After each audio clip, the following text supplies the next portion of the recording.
Muito bem, meus caros, eu dizia para vocês sobre aqui a adoção, a entrega voluntária, né, da criança para fins de adoção. Apresentei a sistemática aí, desde que nós temos aí essa entrega, essa manifestação, o desejo de entregar o filho para adoção. E qual que é a base para isso tudo que nós falamos? A base está no próprio ECA. Aqui o artigo 13, parágrafo 1º, e o artigo 19A. Então, no 13, parágrafo 1º, as gestantes ou mães que manifestem interesse em entregar seus filhos para adoção serão obrigatoriamente encaminhadas sem constrangimento à Justiça da Infância e da Juventude. Essa expressão aqui ela foi inserida no ECA depois, aqui a questão sem constrangimento. Esse encaminhamento vai se dar de uma maneira adequada, razoável, em prol aqui do interesse da criança. E o 19A, a gestante ou a mãe que manifeste interesse em entregar seu filho para adoção antes ou logo após o nascimento, será encaminhada à Justiça da Infância e da Juventude. O 13 se aplica aqui qualquer situação, em qualquer momento, né? O 19A, uma situação mais específica. E vejam que, se manifestar antes, também será encaminhada à vara da infância e da juventude. A questão é que essa mãe ela deverá ser ouvida após o nascimento da criança para confirmar se deseja de fato que o seu filho seja entregue para fins de adoção. Então, essa manifestação da mãe, ela tem que ocorrer de forma definitiva após o nascimento. Se ocorreu antes, ela tem que ser posteriormente confirmada. E vejam só, nós temos então esse dever jurídico de encaminhamento dessa mãe ou gestante para a vara da infância e da juventude. E o ECA, ele encampa um sistema legal de responsabilização. Ao prever esse sistema de responsabilização, tipifica crimes e também tipifica infrações administrativas. Então temos crimes e temos também infrações administrativas. Pois bem, o 258B do Estatuto traz uma infração administrativa. Qual é essa infração administrativa?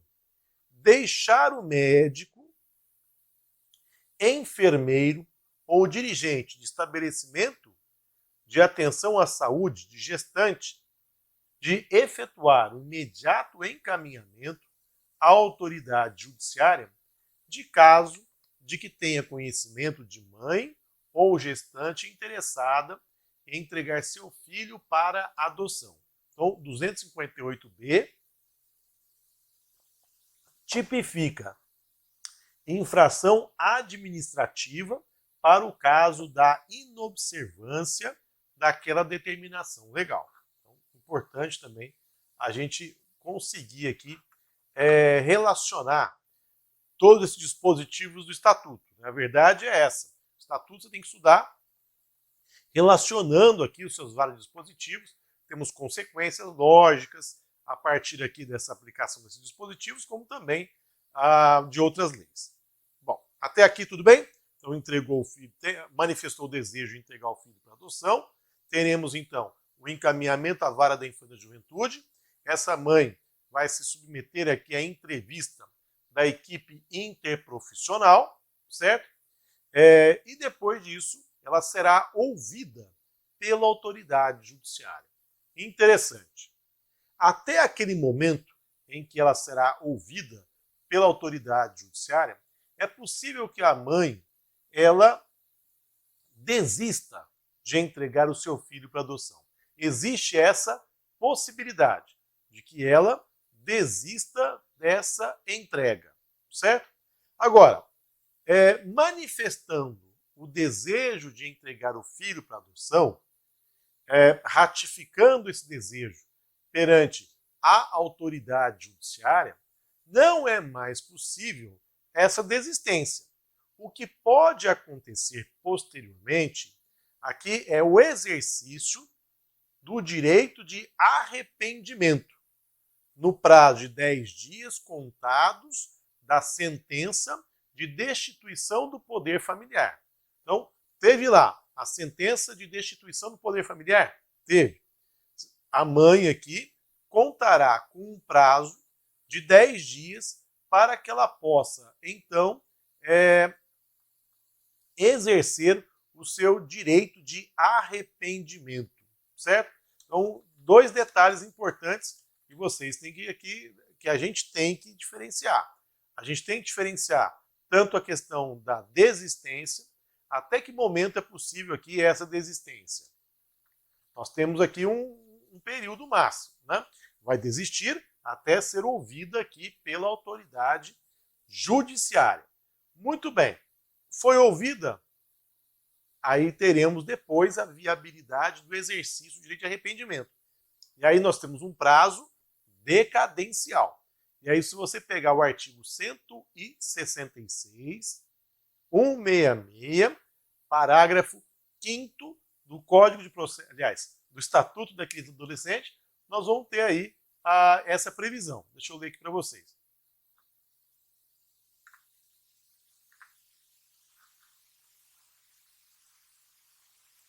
O 166, parágrafo 5º. O consentimento é retratável até a data da realização da audiência. Tem a viabilidade da retratação. E os pais podem exercer o arrependimento no prazo de 10 dias, contado da prolação da sentença de extinção do poder familiar. Tudo bem? Então, detalhe importante aqui, para que nós tenhamos esse exercício do direito de arrependimento, prazo, no meu entender, decadencial. Tá? Bom, tudo bem. Então, fechamos aí essa questão sobre essa entrega da criança para fins de adoção. Sobre ainda a questão da família substituta, existem algumas regras gerais e regras específicas para cada uma das modalidades de colocação em família substituta: a guarda, a tutela e a adoção. Entre as regras gerais para a colocação em família substituta, destaca-se a prevista no artigo 28, parágrafo 6º do Estatuto.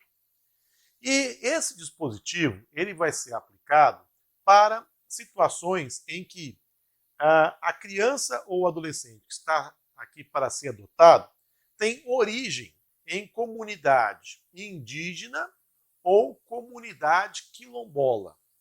Nessas duas situações, o que nós teremos aqui de aplicar? Vamos aplicar o que está previsto aqui no 28, parágrafo 6º, inciso 3.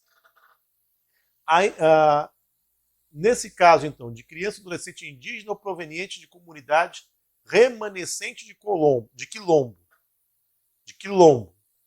a intervenção e oitiva de representantes do órgão federal responsável pela política indigenista, no caso de crianças e adolescentes indígenas, e de antropólogos, perante a equipe interprofissional ou multidisciplinar que irá acompanhar o caso. Então, um exemplo: criança que está sendo adotada tem origem em comunidade indígena. Nesse caso, teremos a necessidade da intervenção da autoridade representante aqui da FUNAI, Fundação Nacional do Índio. Então, a FUNAI vai intervir nesse processo. A FUNAI é um órgão, na verdade, uma entidade, né, uma autarquia federal. Não um órgão, uma autarquia federal. E isso, apesar disso, nós não teremos deslocamento da competência dessa ação de adoção para a Justiça Federal. Ela permanecerá na vara da infância e da juventude. Certo? Muito bem. E aí eu pergunto aqui para vocês, será que essa exigência do 28, parágrafo 6º do ECA, ela é de ordem pública? Ela é obrigatória? A sua falta geraria aqui nulidade processual? O que nós estaríamos aqui diante dessa situação? Meus caros, a respeito desse tema, né, no julgamento desse RESP aqui, olha, a ministra Nancy Andrighi restou vencida por entender que, na hipótese, o prejuízo seria presumido. Então, de acordo com aqui a ministra, teríamos um prejuízo e ele seria presumido.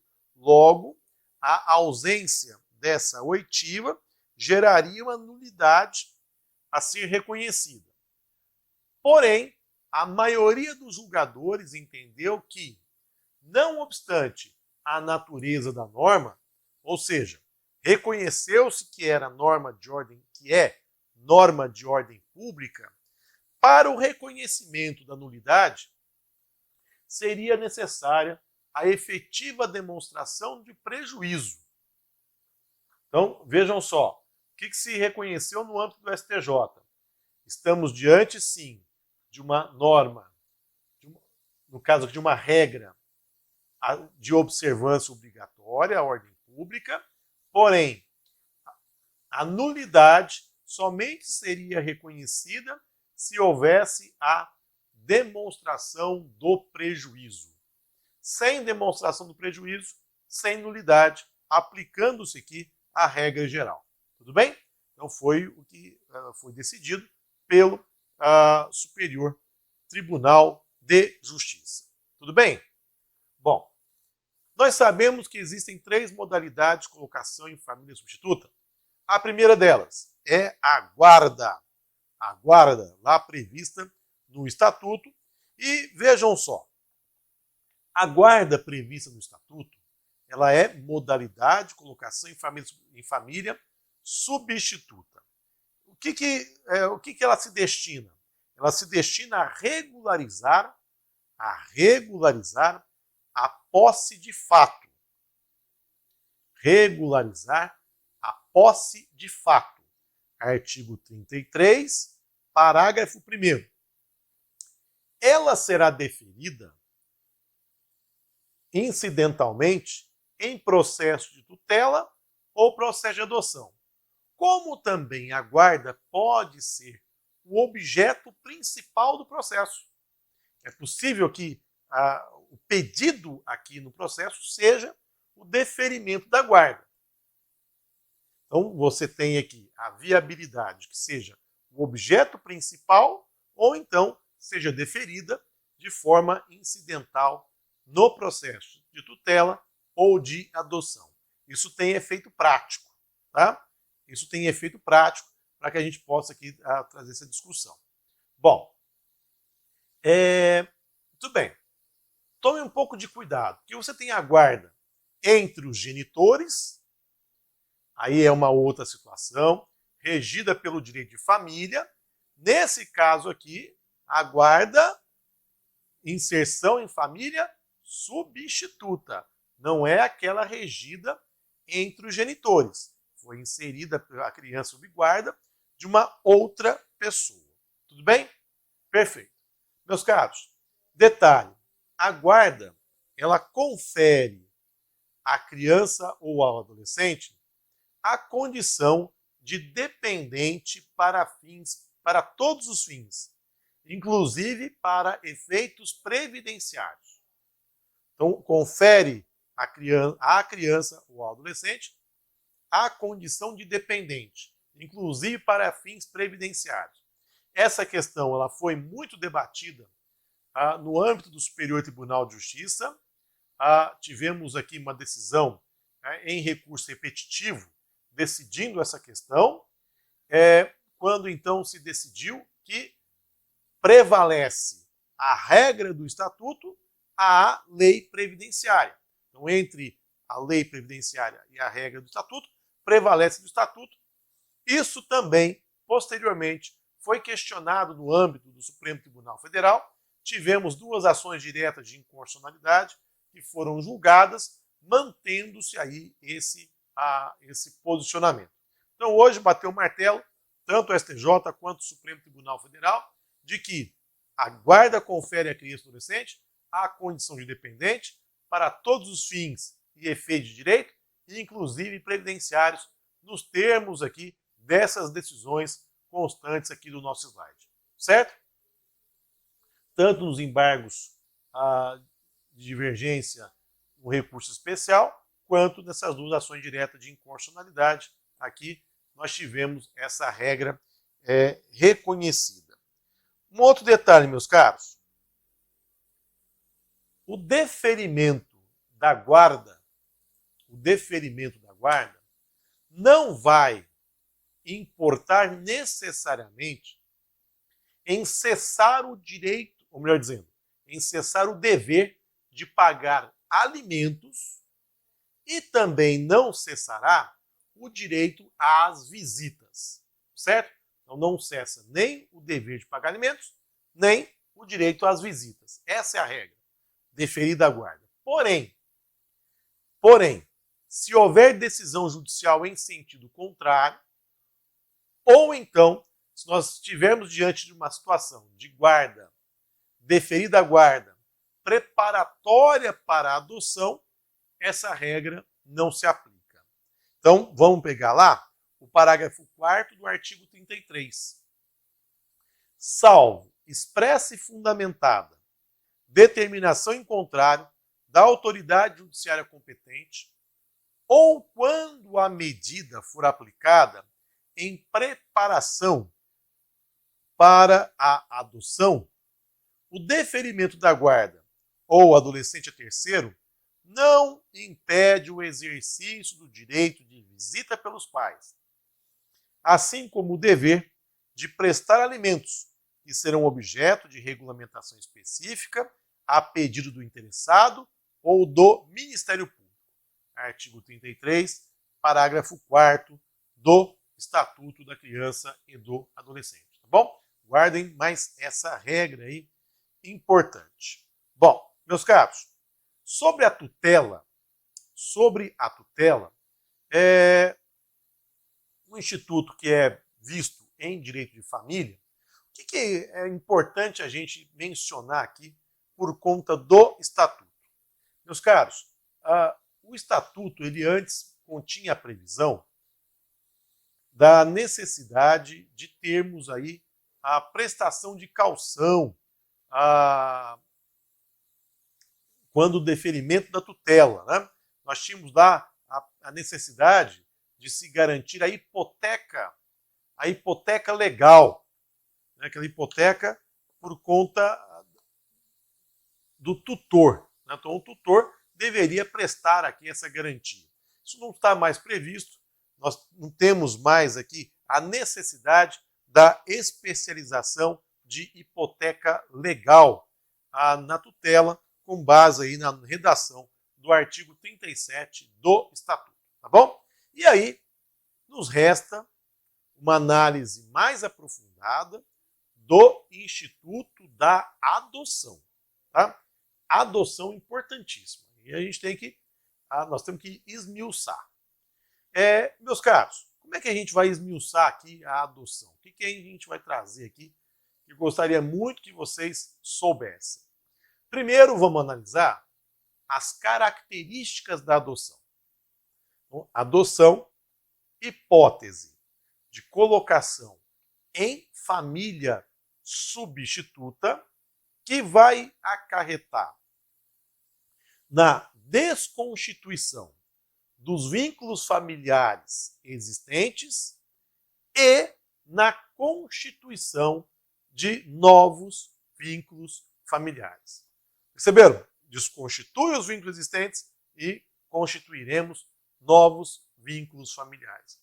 Essa é a regra. Então, a partir daí, a gente consegue traçar as características da adoção. Vejam só, primeira característica da adoção. Se trata de um ato personalíssimo. O que significa que se trata de um ato personalíssimo? ele deve ser requerido pelos adotantes, ou pelo adotante ou pelos adotantes. Não é possível, não é permitida a adoção por procuração.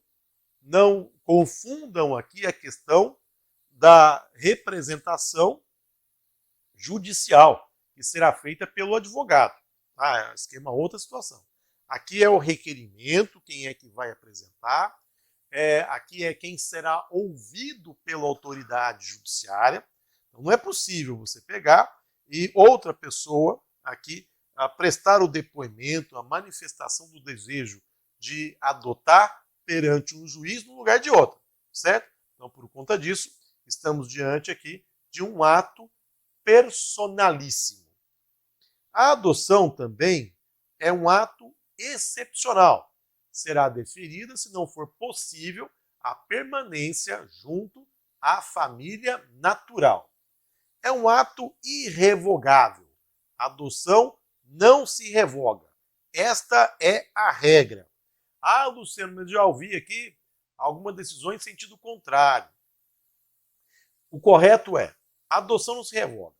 Se, contudo, aquele que adotou manifestar que não deseja mais a permanência daquela situação, teremos então a destituição do poder familiar dessa pessoa, certo? Então a pessoa manifestou seu desejo de adotar, adotou e depois resolve entregar aqui a criança.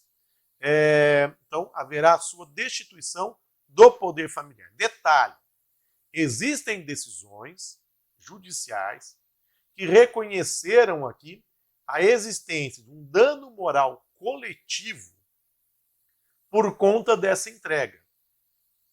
Como os direitos fundamentais da criança e do adolescente são direitos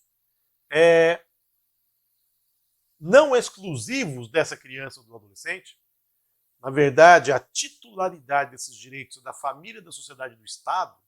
Então, quando há uma ofensa, a ofensa é a coletividade, certo? Então, dá o dano moral coletivo aqui, por conta de uma adoção e depois devolução, vamos colocar assim, a devolução dessa criança. Então, a adoção ela é irrevogável. Porém, você tem essa possibilidade depois de uma nova destituição do poder familiar para que essa criança seja novamente adotada, certo? Ato, ele é incaducável. O que significa isso? A morte dos adotantes não acarreta no retorno do poder familiar dos pais. O ato é incaducável. Nós estamos aqui diante de uma adoção, ela é plena. O que significa, meus caros, a adoção ser plena? Haverá aqui a constituição de novos vínculos familiares. E não só com o adotante, como também com seus parentes. Então, o pai do adotante passa a ser o quê? O avô do adotado, certo? Por conta do quê? Por conta de se tratar de uma adoção plena. Diferentemente da adoção simples, que era prevista no Código Civil de 1916. Tá? E ainda, meus caros, a adoção ela depende de sentença. Qualquer adoção depende de sentença. Não há possibilidade da adoção por escritura pública. Não se defere a adoção por escritura pública. Apenas a adoção por meio de sentença. Isso para a adoção de criança e adolescente e também para a adoção de adulto. Luciano, e tem diferença? Adoção de criança e adolescente e adoção de adulto? Vamos ver isso no próximo bloco.